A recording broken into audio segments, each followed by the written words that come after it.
our support for NATO allies and the defense of the eastern flank. These forces, comprised of aviation element and some ground forces, will move inside the European area of operations to NATO's northeastern and southeastern flanks in the coming days, and we expect them to be in place later this week. They include an infantry battalion task force of approximately 800 personnel. They'll be moving from Italy to the Baltic region. It's a movement of up to 8 F-35 strike fighters from Germany to several operating locations along the eastern flank. A battalion of attack aviation, specifically 20 AH-64 helicopters from Germany, again to the Baltic region.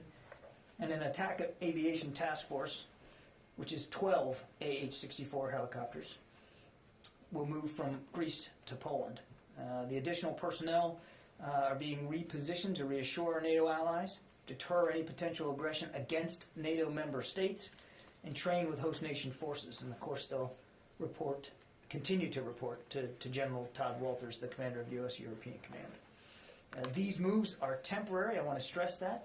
They're temporary in nature, and they are part of the more than 90,000 U.S. troops that are already in Europe that are both there on rotational as well as permanent orders. And of course, as you know, the U.S. maintains significant numbers of combat-capable forces in Europe.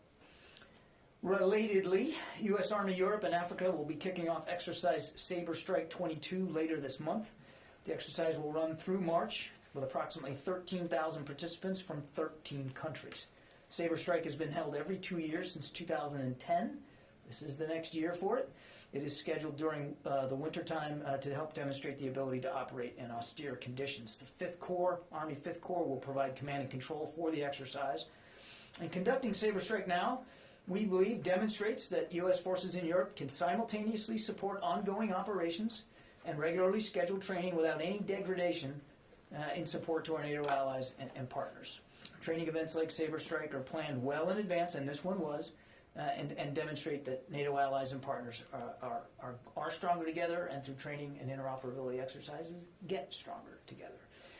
Lastly, I think you may have seen that the Secretary did approve a couple of requests for National Guard support here in the capital region. He approved that request yesterday. Those requests came from the D.C. government, their emergency management agency, as well as the U.S. Capitol Police.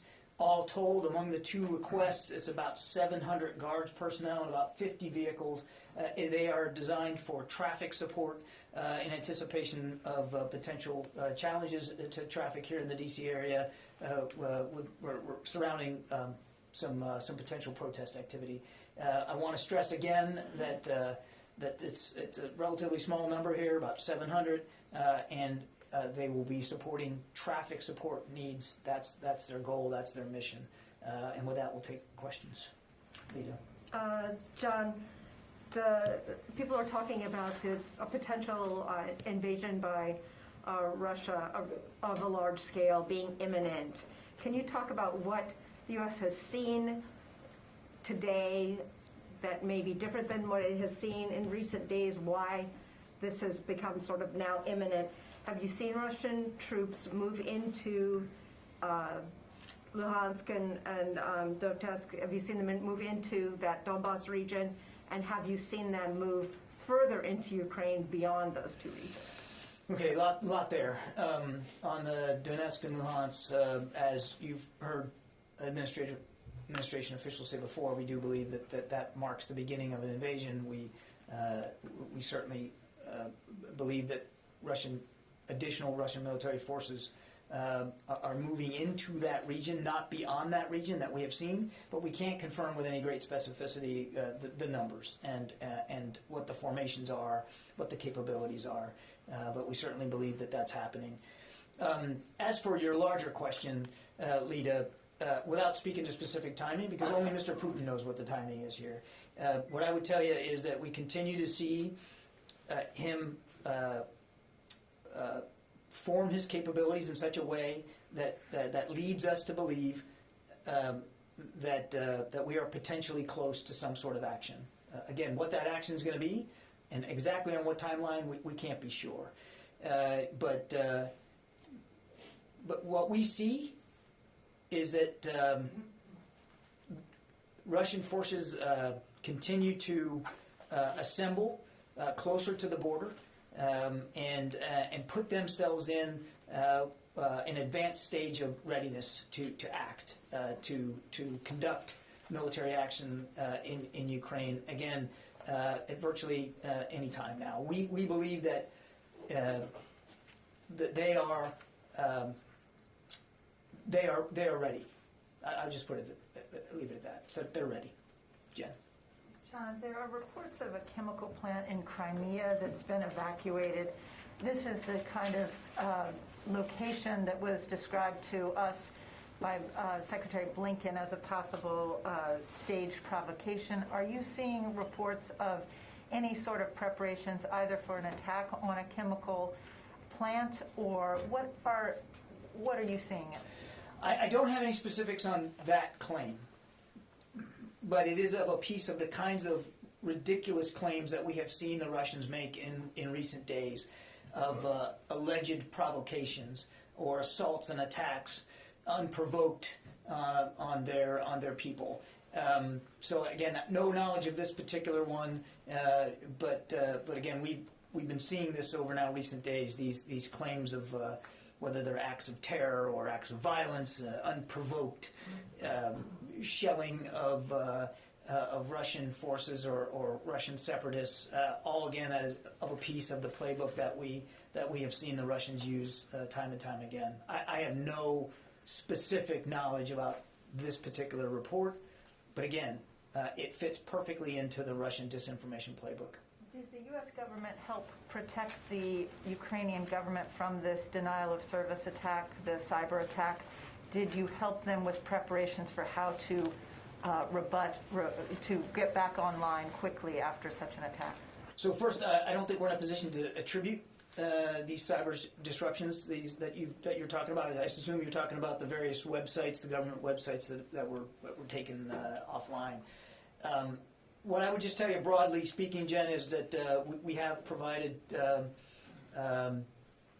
some cyber resilience training and assistance to the Ukrainians, and I won't go beyond that in terms of these specific attacks.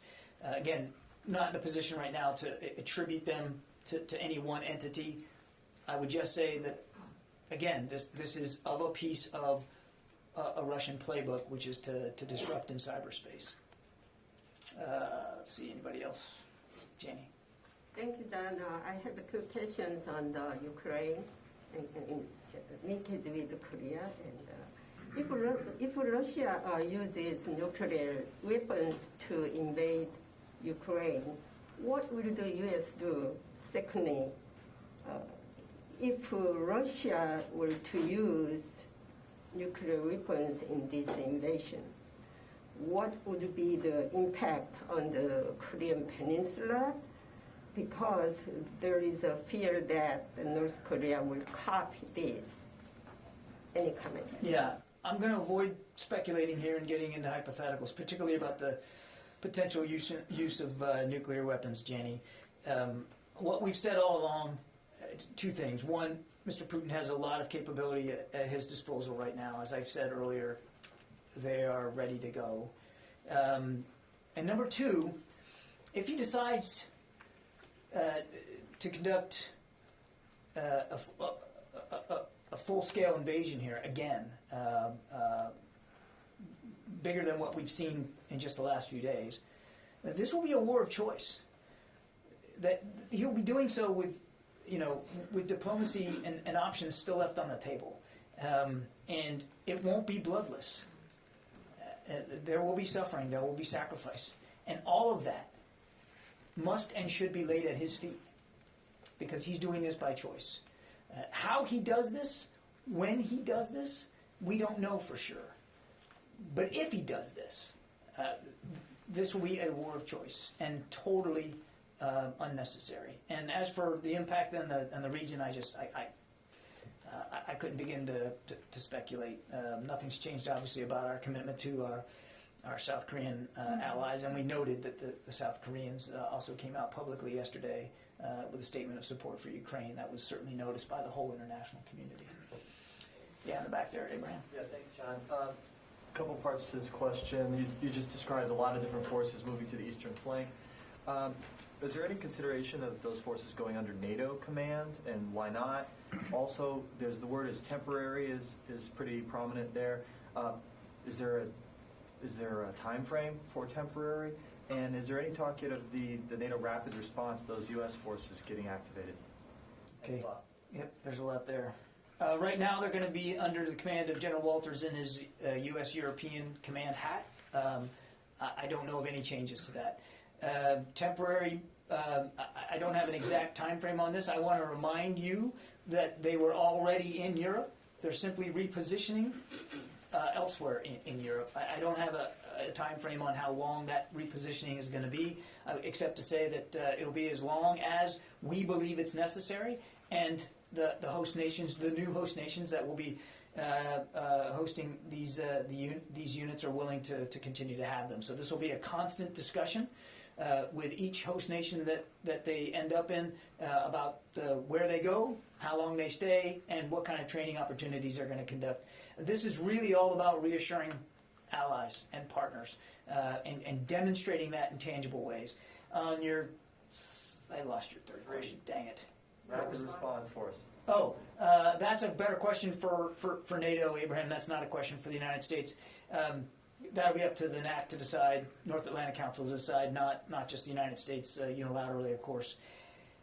What I will tell you is that as you know, the Secretary has put on a shorter alert tether our contributions to the NRF, the NATO Response Force, so they are more ready to go if called upon. So while I can't give you any sorts of timing or certainty about whether the NRF is going to be activated, what I can tell you with certainty that is, if it is, our contributions to the NRF will be ready to go and will contribute fully. But they're still in the United States, correct? Correct. Yeah, Tony. Is there much discussion within the Pentagon or within the National Security Council about whether all of Putin's maneuvers and the force buildup is a grand game of brinksmanship, and he's got no intention of invading? He just wants to show his muscle, get the U.S. and NATO to commit to not letting Ukraine into the alliance. In other words, a game of brinksmanship, bluffing, but not really an intent to invade. We have seen no indication of that, Tony. But let me ask you though, has it been groupthink here though? You're all thinking, just assuming he's going to do this? Or have you actually skeptically looked at whether this is just a bunch of BS brinksmanship, albeit on a grand scale? Tony, we've been looking at this now for months, and we've been talking to allies and partners for months. The Secretary was just in Brussels last week meeting with all his counterparts in the alliance. It's not just the United States who is deeply concerned about the potential for war in Ukraine now. That other NATO allies feel the same way. We've all been looking at this. I hope, we all hope, that we're wrong about this. But every indication we have is that he is poised to attack Ukraine again, and this time with what could be significant military force. I mean, we are talking about more than 150,000 troops that he has arrayed against that border. As I said earlier, we believe that they are now at a state of readiness where they could attack at any time. That's what we're seeing. And that's what we've been saying. We've been talking about this very openly now for weeks. We've seen, sadly and unfortunately, no indication that he's willing to de-escalate, move those troops back home, and actually get to some sort of serious diplomatic solution. Every indication, rather, that we see is quite the opposite. May I ask you a China-related question? Is there any indication that President Xi has given his tacit or explicit approval to Putin for a force, for an invasion? You recall there was speculation that an invasion wouldn't happen until the Olympics were over. The Olympics are over now. Any indication that China's given its wink and nod?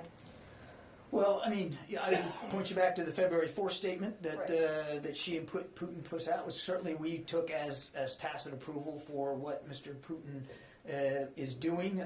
You could point also to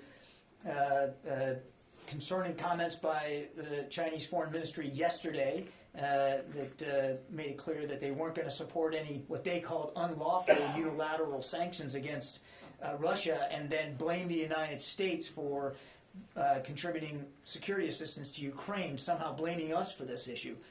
No mention whatsoever in their statement about the 150,000 plus soldiers and the threats that Mr. Putin has been lobbying against Ukraine now for many weeks, including just yesterday. We wonder, can it really be the Chinese policy now to support separatist movements over the sovereignty of nation states? That's an interesting twist, isn't it? Sylvie. Thank you, John. Is there any? I would like to go back to the movements of U.S. troops to the Baltic states and to the eastern flank. Is there any consideration of sending more U.S. troops if there is an invasion, and on a permanent basis on this eastern flank of NATO? There's nothing. There's no expectation at this time, Sylvia, that we're going to move to more permanent basing on NATO's eastern flank. What we're talking about now are short-term, temporary, rotational redeployments, if you will. As for your first question, whether there's, I assume what you're asking is, are we going to send more troops from the United States to NATO's eastern flank? And but I have no such announcements or movements to speak of today. But as I have said repeatedly, we're going to keep all options on the table. I'm not going to rule out that the Secretary might want to consider that should there be a need. We're looking at this day by day. And just yesterday, as you saw, we did reposition inside Europe, and there are lots of options available to us to continue to look for ways to reinforce that eastern flank. But this will be temporary. You don't think about changing your posture in case of an invasion? Right now, we're focused on reassuring the allies, and we're going to be in constant contact with them and consultation about what that looks like and how you do that. Given the current tensions on the continent, it's too early to tell whether any of this is going to lead to some other longer-term posture changes. We're just not at that point right now. Barbara. You mentioned before that if this conflict breaks out, it would not be bloodless. So I assume that's also somewhat of a caution to Russia that it would not be bloodless for them and their troops. Can you be any more specific as this is assessed? Or is the Russian military, to use the expression, really 10 feet tall? Or do you see some vulnerabilities for them here? So, clearly, if he chooses war, he chooses violence, which means he's deliberately choosing to put lives at danger, soldiers' lives, civilians' lives. And he's going to have to bear the responsibility for that. And I would hope that he understands that some of those lives at risk are going to be his soldiers' lives. And he's going to have to answer to Russian moms and dads about their soldiers that aren't making it back home alive or making it back with injuries. He's going to have to answer for that. And as for the 10 feet tall, look, I think getting into qualitative assessments here of militaries is probably not the best exercise for me right now. They have, as we've said for a long time, significant combined arms capabilities arrayed against Ukraine right now. And they are ready to go right now, should that be the way that Mr. Putin wants to go. And we would obviously like to see that not happen. And we would like to see him de-escalate. We would like to see him make a better choice here, which we still think there's time to do, and de-escalate. Move those troops back to garrison. Move them back home. Keep them safe, and not pursue a war of choice totally on what is his whim. As we sit here today, are there still active, functioning channels of U.S. Russian military-to-military communications? Are you able to, the secretary, the chairman, are you able to pick up the phone, and will your counterparts talk to you? Well, I would point to conversations that we've read out in just recent days. The secretary spoke with Minister Shoigu just a few days ago. Chairman Milley. Talking about right now. I know, I'm getting there. Chairman Milley has had many conversations with General Gerasimov, his counterpart, and we have seen no indication that those lines of communication between those two leaders are closed. I don't have any additional phone conversations to talk about today or to announce, but we have seen no indication that there won't be that communication should it be necessary. Court. How about more of like a tactical line of communication? I don't know if deconfliction is the right term to use here because there's not a U.S. military component to this. Like they're not going to theoretically be flying over the same skies. That's right. But what about something that might deconflict tactically on the ground once Russia moves in? It seems that we keep hearing about the U.S. military moving more and more assets into that region. Mm-hmm. Is it appropriate for General Milley to be the one calling General Gerasimov when we're talking about potentially very quick tactical moves on the ground? I don't think we're at a point right now where that's needed, right? Because there hasn't been a large-scale invasion yet of Ukraine, and hopefully there won't be, Court. So hopefully there won't be any need for that kind of communication. But you get to a really good point, which is the potential, if he decides to go in big in Ukraine, that puts Russian military forces right up against the eastern flank of NATO, his western flank. And that's an eastern flank, by the way, that we're going to continue to reinforce and make more ready. And so you do get into a potential there for miscalculation and miscommunication. We're just not there yet that we can speak to specific deconfliction mechanisms, and hopefully there won't be a need for that. But it does raise a larger issue, your question does, of the potential for miscalculation here. And given the fact that this isn't, again, I know we talk about deconfliction, I think a lot of us think of Syria, but this is a very different situation. There's not a U.S. military component inside the potential invasion area, correct. Right? Would it be more appropriate for DOD or General Milley or state?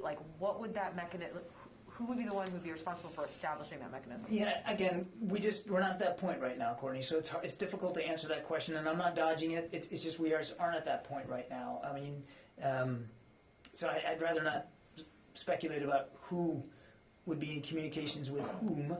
And again, as my answer to Barb, there's no indication that we've gotten that there still isn't the ability at the strategic level for leaders to talk. Jim? John, you talked about to build on Sylvie's question, you talked about the F-35s and I guess 32 Apaches. Well, it's not just an aircraft and a pilot. How many people are associated with those moves? Yeah, all told, if you added up, the infantry battalion that we talked about, that's about 800, and then there's about another 200 crew, pilots, maintenance that would go with those aircraft elements that we talked about. So all told, the president's announcement yesterday equates to about 1,000 people. Again, I want to stress two things. They're being repositioned inside Europe. They're not coming from the States. And two, these are temporary moves. And if I could just build on Courtney's question, doesn't General Walters in his NATO hat, can't he speak to Gerasimov? I would suspect yes, as SACEUR, he certainly could. I know of no reason why he wouldn't be able to do that. General Gerasimov is the chief of defense, so he is more appropriately General Milley's counterpart. But I can't imagine that there would be a reason why, if General Walters wanted to speak to him, that he couldn't in his NATO hat. Yeah. John, based on given the fact that Russians have brought a variety of capabilities to the area, including cruise missiles, ballistic missiles, do you still think that the arms provided by the United States would help Ukrainians to defend themselves against all these capabilities? Because we are providing, again, lethal and non-lethal assistance to Ukraine. They've expressed their gratitude for that assistance. I would remind you that, well, a couple of things, $650 million just this year alone and we're still in discussions with them about what kind of support they might need going forward. And we're in constant consultation with them about their needs and what we can provide. It's not just us. That's my second point. Other nations are as well, stepping up to provide both lethal and non-lethal assistance to Ukraine. Let me go to the phones here. I haven't done that yet. Let's see. Mike Bress, Washington Examiner.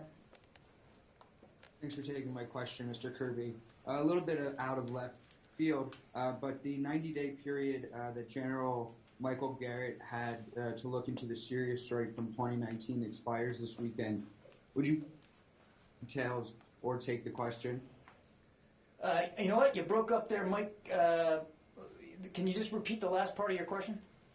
Yeah, so the 90-day period for his investigation into the 2019 Syria strike expires this weekend. Could you provide any update or take the question? I know that he's wrapping that up, Mike. I don't have a specific timeline of when that's going to be turned in and reviewed. I will take the question and we'll see if we can't get you a better answer, Tom. Hi, John. Good afternoon. I have two questions, one on Ukraine and one on the Guard deployment. Which would you like first? You can decide, Tom. The Guard deployment is the easier one, perhaps.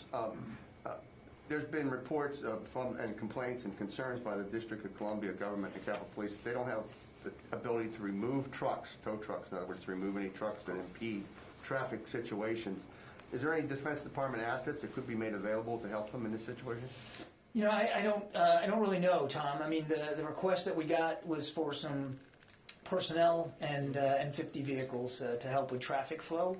There's been no request of the department for tow truck capability, and frankly, I'm not sure that we have a lot of that, to be honest with you. That's what I was checking. I honestly don't know how many tow trucks we own, but I don't think it's very many. So, again, we're focused on meeting the requirements that they laid forth for help.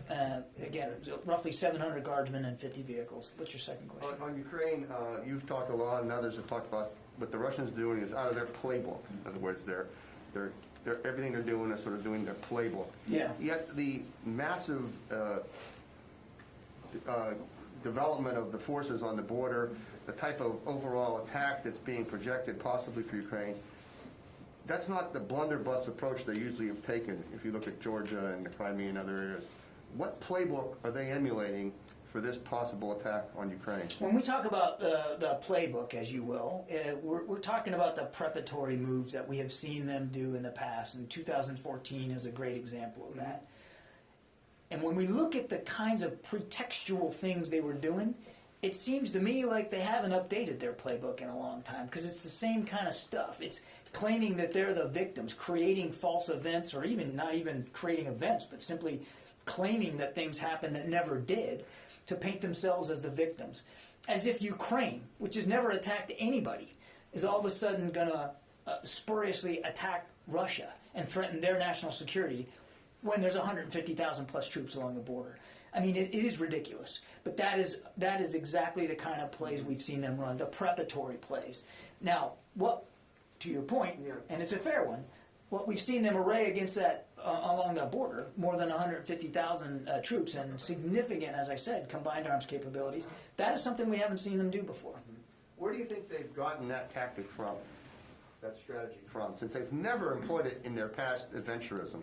That is a great question for Vladimir Putin. I mean, I'm not trying to dodge the question, but my Russian accent. I'm not trying to dodge the question, but we don't know. I mean, we can't possibly get inside his head to figure out, why he's doing it the way he's doing it. And again, Tom, at the risk of sounding like a broken record, it doesn't have to be this way. Mm-hmm. He can make another choice. Of all the options he has available to him, the one he still has is diplomacy, if he chooses. And we just haven't seen an indication to do that. Mike?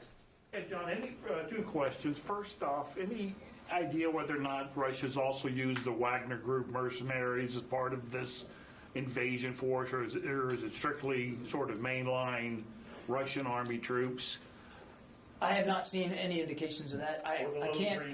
Nothing, anything like that. I haven't seen indications of the Wagner Group being used, but again, that's really that might be a level of detail we don't have. Okay. Also, to go back a little bit in history, Soviet Union conquered Hungary in '56, rolled through Czechoslovakia in '68.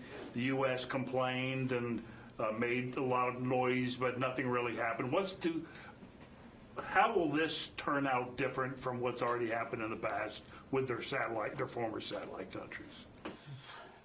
I was a history major at the University of South Florida, but I don't know that I can answer that one. Well, let me just put it this way. What we hope happens is that he de-escalates, and this war of choice doesn't occur. It's difficult if he chooses to go ahead, and again, every indication is that he will. It's the one thing any student of war will tell you is it's unpredictable once it starts. It's the old adage. I think it was Eisenhower, right? No plan survives first contact. It's difficult to know where this will go.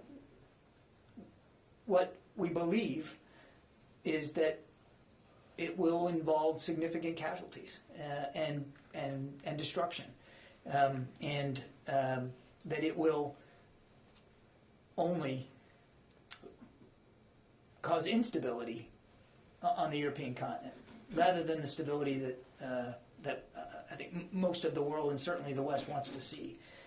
Where it goes beyond that, I just don't know, Mike, because we don't know really what he has in mind here. I mean, he's pretty much, in terms of military action, that's what I mean.